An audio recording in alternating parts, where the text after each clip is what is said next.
नमस्कार दोस्तों। आज हम आप सभी को माघ कृष्ण पक्ष षठतिला एकादशी की कथा सुनाएंगे। यह कथा भगवान कृष्ण ने नारद जी से कही थी और पुलस्त्य ऋषि ने दालभ्य ऋषि को सुनाई थी। इस कथा का नाम षठतिला, तिल से स्नान, तिल से उबटन, तिल का हवन, तिलांजलि तिल सहित ठाकुर जी की चरणोदिक, तिल का भोजन, तिल का दान इत्यादि करने से षठतिला नाम हुआ है। एक नगर में एक ब्राह्मणी थी। वह चंद्रायण आदि राज्य व्रत किया करती थी। व्रत करते करते वह बहुत दुर्बल हो गई। व्रतों के प्रभाव से उसके समस्त पाप नष्ट हो गए। भगवान ने विचार किया, अब यह मरने वाली है, स्वर्ग अवश्य ही जाएगी, परंतु खाली हाथ, क्योंकि इसने अपने जीवन में कभी भी कोई दान पुण्य नहीं किया है। अतः मैं जाकर इससे कुछ दान मांग लेता हूँ, जिससे इसको स्वर्ग भी भोगने को मिल जाएगा और समस्त वस्तुएं प्राप्त हो जाएंगी।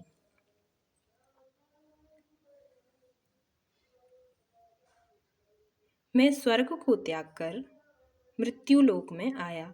52 सदृश छोटा रूप बनाकर ब्राह्मणी के द्वार पर भिक्षुक हुआ। उसने मुझे मृत्यु पिंड दे दिया। मृत्यु पिंड अर्थात पिंडदान के समय बनाए जाने वाले पिंड को मुझे दे दिया। कुछ दिन के बाद उसने शरीर त्याग दिया। व्रतों के प्रभाव से स्वर्ग को तो गई, परंतु ग्रह में केवल मृत्यु पिंड ही देखा। अन्य वस्तुओं से उसका घर शून्य था, अर्थात कोई भी वस्तु उसके घर में नहीं थी। अपने बिगड़े हुए भवन को देखकर वह बड़ी परेशान हुई और भगवान की शरण में जाकर पुकार करने लगी कि हे प्रभु, आप अच्छे फलदाता हो। मेरे चंद्रायण व्रतों का फल निष्फल कैसे हो गया? मैंने अर्थात भगवान ने उत्तर दिया, जो व्रत आपने किए हैं पापों को भस्म कर स्वर्ग ले आए हैं, और जो हाथ से दिया वह भी आपको मिल रहा है। ब्राह्मणी बोली, यह दरिद्रता अब कैसे मिटेगी? भगवान बोले, देवांगनाएं तुमको देखने आएंगी, तुम द्वार मत खोलना, द्वार को बंद ही रखना। प्रथम षठतिला एकादशी का महत्व सुन लेना।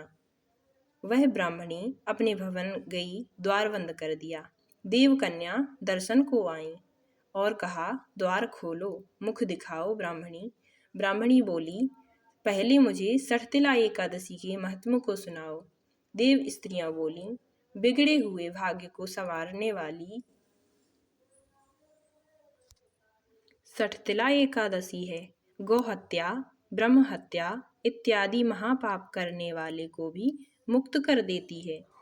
द्वार खोला तो मृत्यु पिंड आम बन चुका था।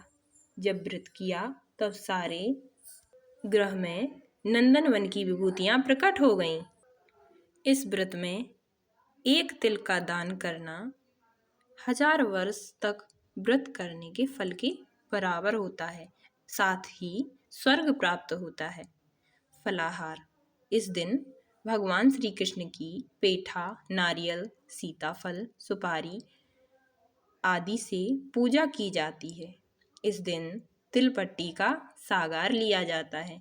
बोलिए जय श्री हरि विष्णु।